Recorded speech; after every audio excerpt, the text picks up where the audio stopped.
चलिए controlling start कर रहे हैं, लिखिए कंट्रोलिंग में। तो प्लानिंग ऑर्गेनाइजिंग खत्म हो गया है, स्टाफिंग और डायरेक्टिंग है, तो कंट्रोलिंग के बाद हम लोग उसको पढ़ेंगे। कंट्रोलिंग में लिखना शुरू करो, ठीक है, लिखो। Controlling is concerned with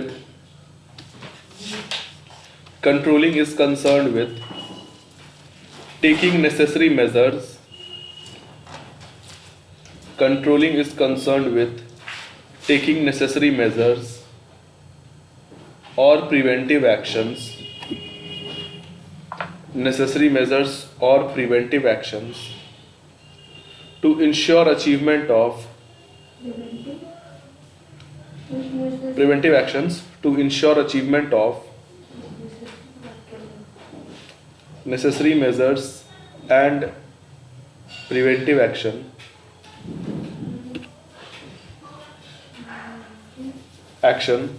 to ensure achievement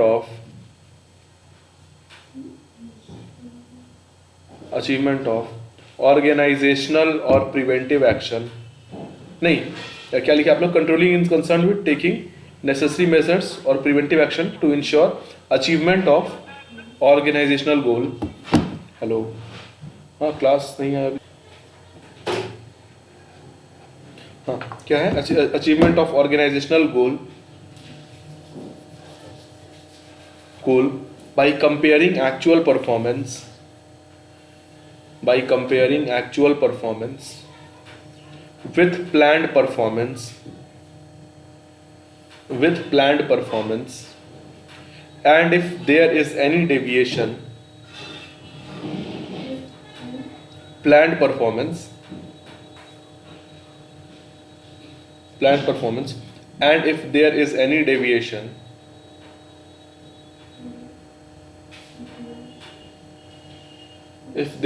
deviation then finding for such difference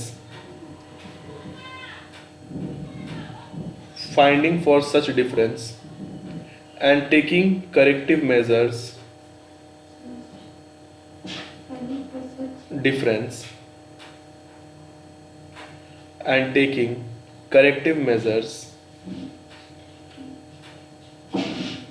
or action to stop those reasons corrective measures or actions to stop those reasons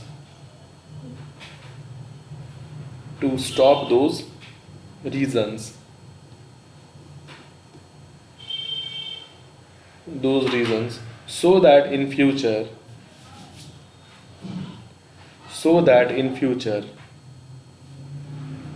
there is match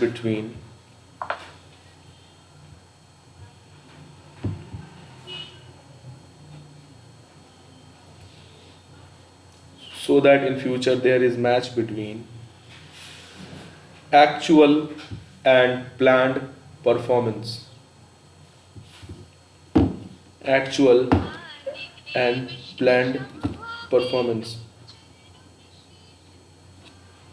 ठीक है। इसका मीनिंग आपको हम समझा रहे हैं क्या चीज है।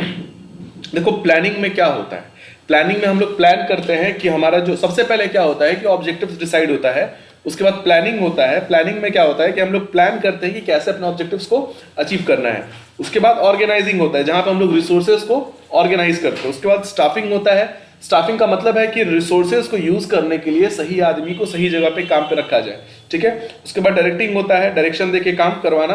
उसके बाद कंट्रोलिंग होता है। कंट्रोलिंग का मतलब क्या है? कंट्रोलिंग में ये होता है कि हमारा जो प्लान है, जो हम प्लान बनाए हैं, ठीक है, हमको जो चीज अचीव करना है और जो हम अचीव किए हैं, इन दोनों को कंपेयर करना है। जैसे मान लो कि तुम्हारा प्लान है, तुम्हारा सोच है कि अकाउंट्स में 90 मार्क्स तुमको लेकर के आना है क्लास 11th में। तुम अपना प्लानिंग किए, एग्जाम दिए, एग्जाम में मान लो अकाउंट्स में तुम्हारा 90 में 90 आ गया, तो फिर ठीक है, तुम्हारा गोल अचीव हो गया है। 90 का तुम प्लान किए थे लेकिन अकाउंट्स में तुमको 70 ही आया है, तो तुम क्या करोगे कि तुम्हारा जो एक्चुअल प्लान 90 का था, अचीव्ड प्लान क्या चीज है? 70 है। तो तुम डेविएशंस को एनालाइज करोगे कि किस कारण से अकाउंट्स में 90 नहीं आके तुमको 70 आया है और उन डेविएशंस को तुम दूर करोगे। यही बोल रहा है कंट्रोलिंग में होता है कि जो एक्चुअल प्लान है और जो परफॉर्मेंस है उसको कंपेयर किया जाता है ताकि जो है हम लोग अपने जो डेविएशन से उसको डील कर सके। समझ में आ रहा है कंट्रोलिंग में क्या होता है? कंपैरिजन होता है। चलो उसकी में लिखो नीचे में, there are two aspect of controlling, there are two aspect of controlling.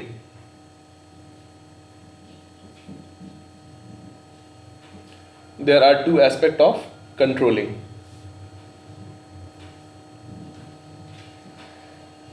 सबसे पहला लिखो strategic control,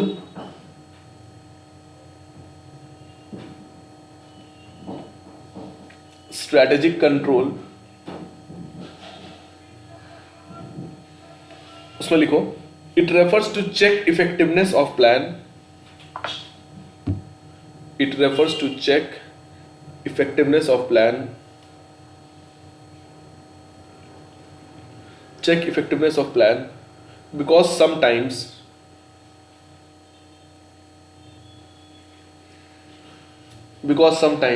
there can be deviation in plan.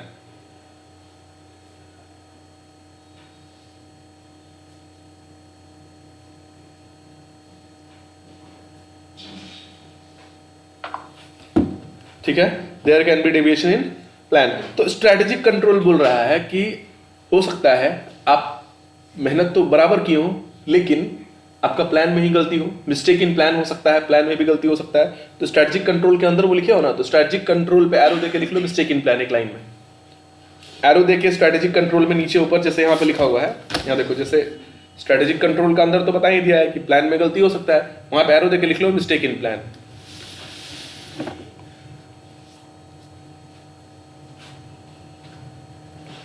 Mistake in plan. फिर है दूसरा ऑपरेशनल कंट्रोल, दूसरा है operational control.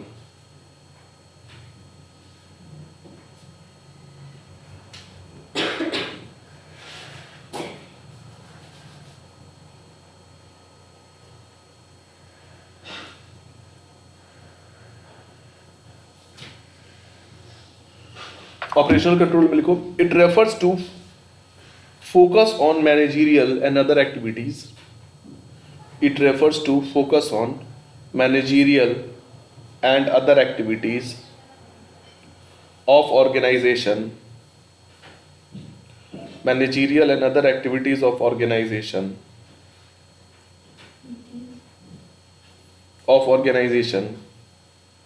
managerial and other activities of organization, that is to find mismatch,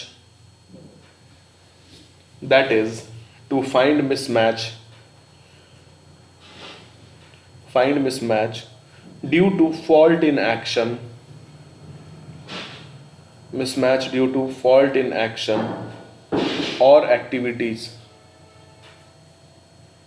fault in actions or activities। Controlling का मतलब हम लोग क्या समझे? कंट्रोलिंग का मतलब ये है कि हम लोग कंपैरिजन कर रहे हैं किस चीज में, एक्चुअल प्लान में और एक्चुअल परफॉर्मेंस में। अब जो डेविएशन हो सकता है वो उस पर कंट्रोलिंग का एस्पेक्ट जो है वो दो है, पहला स्ट्रैटेजिक, दूसरा है ऑपरेशनल। स्ट्रैटेजी का मतलब होता है प्लान में ही गलती है, दूसरा हम जो ऑपरेशनल कंट्रोल है इसका मतलब जो एक्टिविटी हम कर रहे हैं उसमें गलती है। तो कंट्रोलिंग का मतलब क्या है? देखो लिखा हुआ है controlling refers to bringing actual results closer to desired results. Controlling का मतलब है कि जो एक्चुअल रिजल्ट है वो डिजायर्ड रिजल्ट के क्लोज हो जाए। ठीक है, डिजायर्ड रिजल्ट का मतलब लिख लो प्लान्ड, डिजायर्ड का मतलब लिख लो प्लान्ड।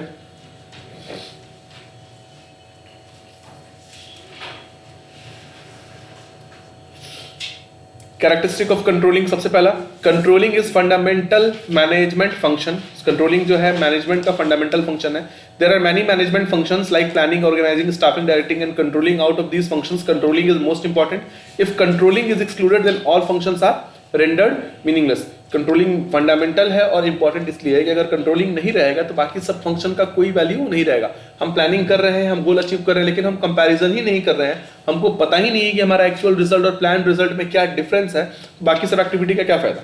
फिर एसेंशियल फंक्शन या essential function factor of every manager, सारे मैनेजर के लिए सबसे इंपॉर्टेंट फंक्शन है। कंट्रोलिंग इज प्रीवाइजिंग को प्री रिक्विजिट लिखिए, प्रीवाइजिंग को प्री रिक्विजिट लिखिए।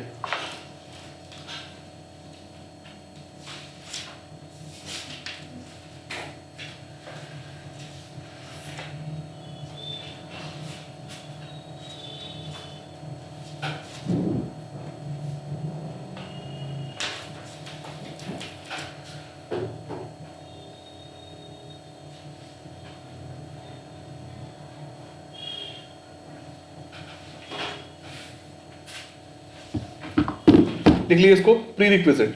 बोल रहा है controlling is pre requisite in all organisations and at all managerial level. Pre requisite का मतलब है इंपॉर्टेंट है सभी ऑर्गेनाइजेशनल लेवल पे, क्योंकि देखो ऑर्गेनाइजेशन में जो बड़ा ऑब्जेक्टिव होता है उसको अचीव करने के लिए हर लेवल पे अपना प्लान बनाया जाता है। तो अगर छोटा छोटा प्लान सक्सेसफुल हो जाएगा तो जाहिर सा बात है कि अल्टीमेट गोल जो है वो अचीव हो जाएगा। Controlling is continuous activity. Control does not mean any activity which is performed by once और is repeated after a long interval but is needed at all times. जो डे टू डे प्लान है उनको भी achieve करने के लिए चाहिए। Controlling is both the beginning and end process of management. The need of control is at both beginning and end of management process। Test को add कर दो यहाँ पे, मेरे हिसाब से सही होगा, है सही कि लिखना पड़ेगा, काटना पड़ेगा, सही होगा। Controlling is related to results. Controlling जाहिर सा बात है रिजल्ट से रिलेटेड है, क्योंकि यहाँ पे जो रिजल्ट है उसको हम लोग कंपेयर करते हैं, एसेस करते हैं, और जो डिफरेंस उसको हम लोग फाइंड आउट करते हैं। एसेस का मतलब लिखिए कंपेयर।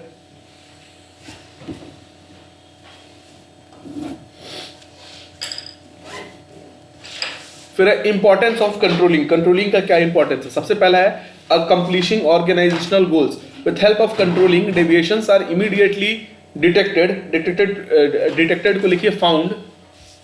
कंट्रोलिंग से क्या होता है कि हम लोग गलतियों को तुरंत खोजते हैं और सही एक्शन लेते हैं। Therefore, the difference between expected result and actual result is reduced to minimum. In this way, controlling is helpful in achieving goals of organization. तो जो goals है उसको हम लोग कंपेयर करते हैं और जो रीजन है उसको हम लोग खत्म करके जो प्लान्स है जो हम लोग को उसको अचीव करते हैं। फिर judging the accuracy of standards. Judging the accuracy of standard, standard को लिखिए गोल्स सेट। स्टैंडर्ड को लिखिए गोल्स सेट।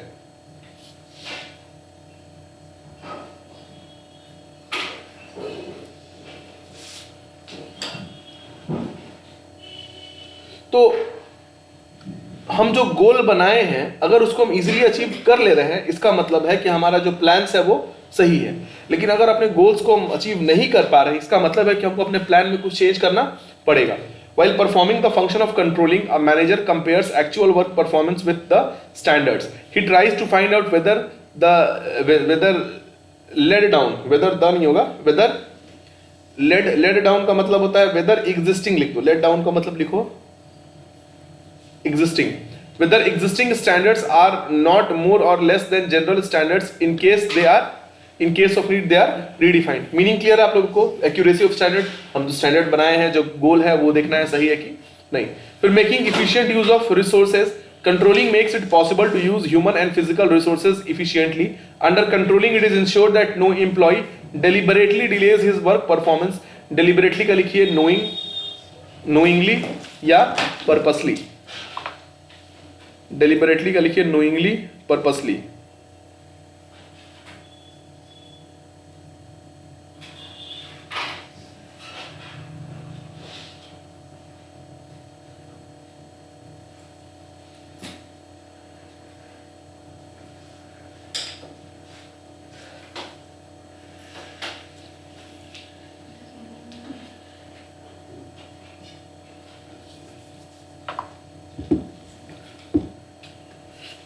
डिलिबरेटली का मतलब क्या लिखे? नोइंग या पर्पसली। तो ये देखता है कि रिसोर्सेज ठीक से यूज हो रहा है और कोई इंप्लॉय जानबूझ के बदमाशी तो नहीं कर रहा है। फिर improving employees motivation.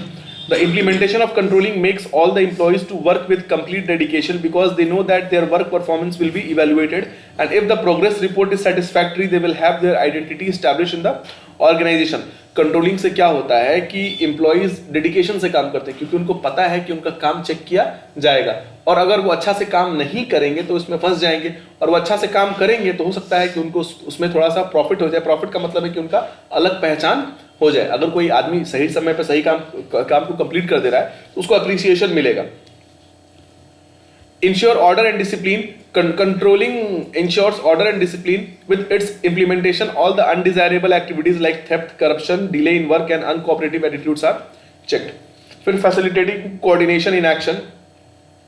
Coordination among all the departments of the organization is necessary to achieve organizational objectives successfully. All the departments of the organization are interdependent. Through the medium of controlling, an effort is made to find out whether the production is being carried out in accordance with instructions received. It is not the cause of deviation that are found out and corrective action is initiated. Initiated का मतलब लिखिए taken.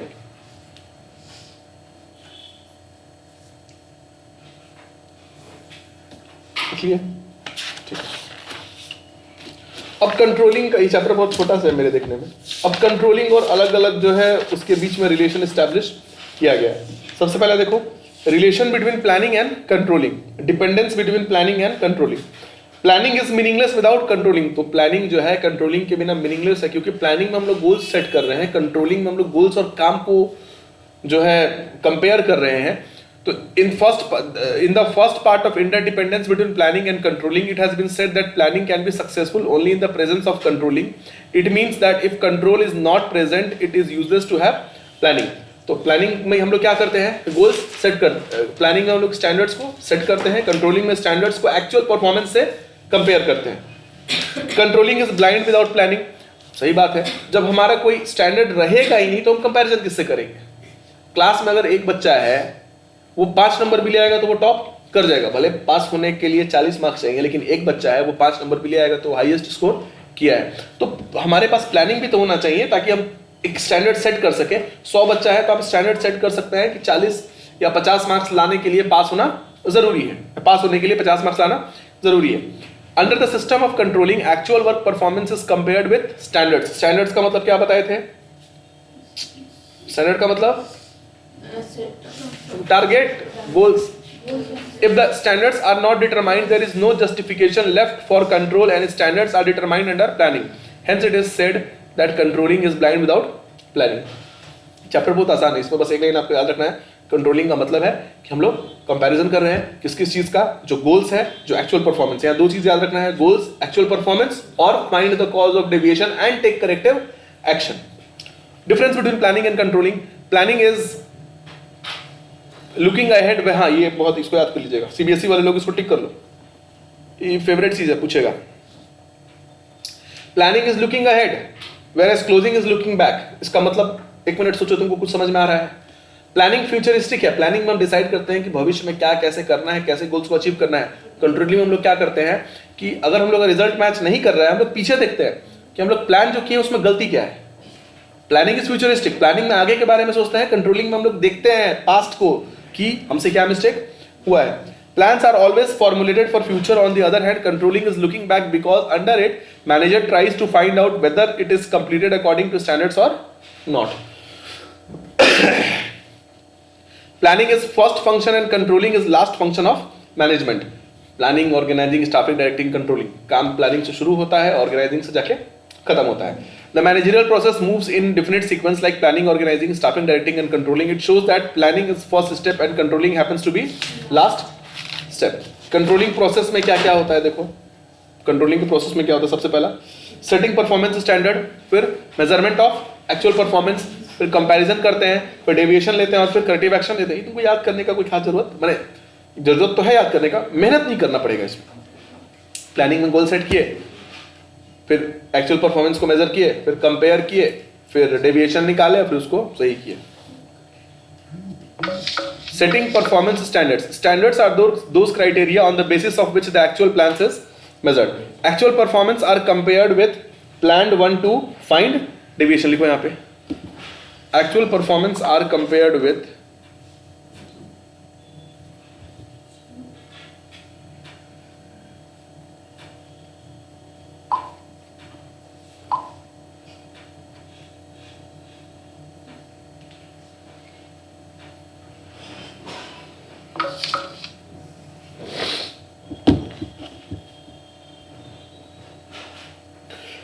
इसमें क्या लिखा आप लोग, actual performance are compared with plan one to find deviation. Types of standard. Standard 2 type का होता है, पहला होता है क्वांटिटेटिव, दूसरा होता है क्वालिटेटिव। क्वांटिटेटिव में production of 10 units per day. Quantitative standard का मतलब होता है कि हम प्रोडक्शन को बढ़ा रहे हैं। क्वालिटेटिव का मतलब है कि जो एम्प्लॉइज है उनको मोटिवेट कर रहे हैं, क्योंकि देखो एम्प्लॉइज खुश रहेगा ज्यादा काम करेगा, एम्प्लॉइज को आप परेशान कर देंगे वो काम कम करेगा। Factors to be considered while deciding standards. Standard decide करते वक्त क्या क्या फैक्टर होने चाहिए? सबसे पहला, standard should be reasonable. Standards जो होता है वो पॉसिबल होना चाहिए, अचीवेबल होना चाहिए, विद इन लिमिट्स होना चाहिए। आप लेबर को पकड़ लीजिए और उससे कहिए कि तुम ट्रेन का इंजन उठा के ले आओ, तुमको हम 2 लाख रुपया देंगे। एक दिन का उसका लेबर चार्ज 2 रुपया, तुम उसको कहो 1 घंटा में ट्रेन का इंजन ले आओ, तुमको 2 लाख देंगे। पॉसिबल है? नहीं ना। अब आप लेबर को ऐसा आप प्रोडक्शन टारगेट दे दीजिए जो कि 10 साल का है। मान लो 10 साल में 1 लाख लीटर केमिकल बनता है, तुम उसको कहो कि 10 दिन के अंदर बना दो या 1 साल के अंदर बना दो। पॉसिबल नहीं है। It should B measurable, it should be flexible. Flexible होना चाहिए ताकि अगर कोई डेविएशन होता है, कुछ प्रॉब्लम आता है तो उसको हम लोग चेंज कर सके। It should be simple and clear. फिर deviation tolerance limit should also be clarified. कितना डेविएशन होगा तो टॉलरेट कर सकते हैं, इस बात का भी क्लैरिफिकेशन होना चाहिए। फ्लेक्सिबल है, तुम उसको बोले कि रोज का तुम्हें को आदमी रखे हो पेड़ काटने के लिए, तुम बोले 1 दिन का 5 पेड़ काट दो, लेकिन अगर तुम थक जाओगे तो 5 नहीं भी काटोगे तो चलेगा। वो थक गया और 1 भी पेड़ नहीं काटा, बोला हम थके हुए थे पेड़ नहीं काटे, ये सही नहीं है। आप उसको बोल दीजिएगा कि 5 की जगह 4 भी काटोगे तो चलेगा। मतलब कि deviation tolerance limit should be clarified. Time पे क्यों नहीं आई? तुम भी टाइम पे क्यों नहीं आई? नहीं, टाइम पे आओ। Measurement of actual performance. The following points should be measured, kept in mind while measuring actual performance. Figures regarding work process should be completely true. Figures should be continuously prepared. Standards for measuring progress should be same as determined earlier. फिर progress measuring system should be quick to point out deviations. ये measuring का है उसका। Comparison of actual performance with standards. तो देखो 2 तरीके का deviation हो सकता है। एक हो सकता है नेगेटिव डेविएशन, दूसरा हो सकता है पॉजिटिव डेविएशन। आप 5 पेड़ काटने को कहे थे, वो 2 पेड़ काटा, कम हो गया, ये क्या हो गया? नेगेटिव। अब 5 काटने बोले थे, पेड़ छोटा था या वो थोड़ा सोचा कि ओवर टाइम कर लेते हैं, वो 10 पेड़ काट दिया, ये क्या हो जाएगा? पॉजिटिव। लिखो इसको। और एनालाइजिंग डेविएशन को लिखो स्टडिंग या कंपेयरिंग।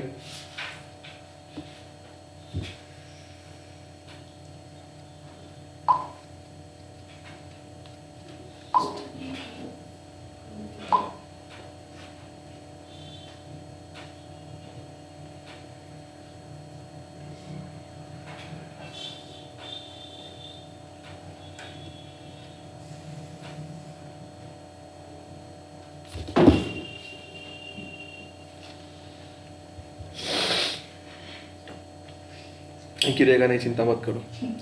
जमीन टूट जाएगा, मेरा फोन नहीं टूटेगा। नोकिया है। कौन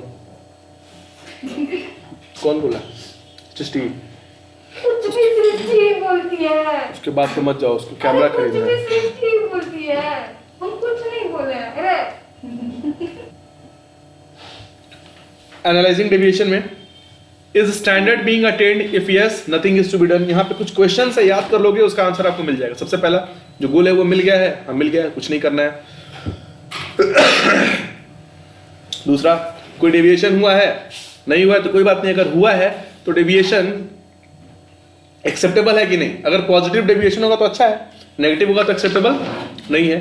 फिर is standard acceptable, if not, if yes nothing is to be done. जो गोल है, अगर मान लो डेविएशन नेगेटिव है तो हमारा जो प्लान है वो सही है कि नहीं। अगर प्लान सही है तो कुछ नहीं करना है, प्लान अगर गलती है तो प्लान को क्या करना पड़ेगा, हमको रिवाइज करना पड़ेगा। फिर deviation tolerance limit. Principle of critical point control. It refers to concept of management which holds that instead of all activities, the management should focus only on important activities. These are also a key result areas. Key result area को KRA बोलते हैं. Principle of exception. It refers to that principle of organizational control which holds that only significant deviation should be brought to notice of top management. ये बोल रहा है कि अगर छोटा मोटा deviation है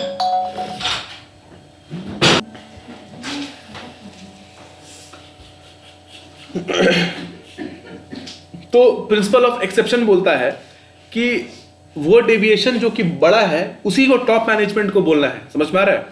कॉजेज ऑफ डेविएशन, तो यहाँ बोल रहा है डिफरेंस का रीजन बोल रहा है, यहाँ लिख लो reason of difference, difference between नहीं, लिखो रीजन ऑफ डिफरेंस। डेविएशन का मतलब होता है डिफरेंस, या ऐसे लिख लो, रीजन मत लिखो, ऐसे लिखो difference between actual and plan. तुम मानसी क्यों नहीं टाइम पे आई? तो बीमार है ना, तो फिर बीमार नहाए नहीं थे, आज नहाना खाना पड़ा था, लेट हो गया। नहीं, टाइम पे थोड़ा टाइम पे आओ। तो कल नहाएंगे ना सुबह। तुम ही लोग के लिए बोल रहे हैं, पहले आए रहते तो उसको अलग से क्लास वीडियो नहीं आई ही हो, आधा घंटा पहले आए थे, वीडियो नहीं करना पड़ता तुमको अलग से, और आसान चैप्टर है, खत्म भी होगा, इन लोग को याद भी हो जाएगा। मेन चीज करना है क्या है इसमें, कंपैरिजन करना है, और तो कुछ करना नहीं है। तो डेविएशन का रीजन क्या क्या हो सकता है? ह्यूमन कॉज हो सकता है, फिर अनसर्टेन इवेंट्स हो सकता है, फिर हर्डल्स हो सकता है, अलग अलग हर्डल्स होते हैं वो हो सकता है, फिर रॉन्ग स्टैंडर्ड्स या रॉन्ग प्लान, हमारा प्लान भी तो गलत हो सकता है, फिर taking corrective actions. Corrective action का मतलब है removing deviation in actual performance, stopping the repetition of any such problem in future.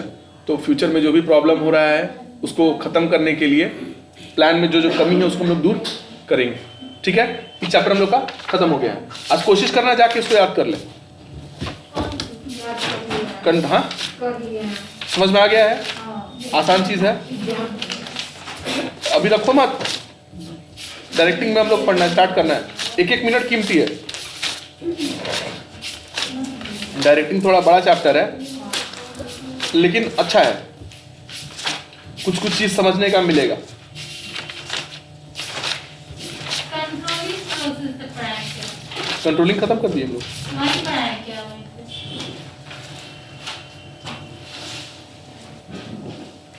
Directing में लिखो ऊपर में, यहाँ ध्यान दो, डायरेक्टिंग में हम लोग, यहाँ बच्चा लोग बोर्ड पे ध्यान दो, डायरेक्टिंग में हम लोग को 4 टॉपिक पढ़ना है। डायरेक्टिंग में हम लोग का कितना टॉपिक है? 4। कौन कौन सा? सुपरविजन, मोटिवेशन, कम्युनिकेशन और लीडरशिप। लिख लो इसको, सुपरविजन, मोटिवेशन, कम्युनिकेशन और लीडरशिप।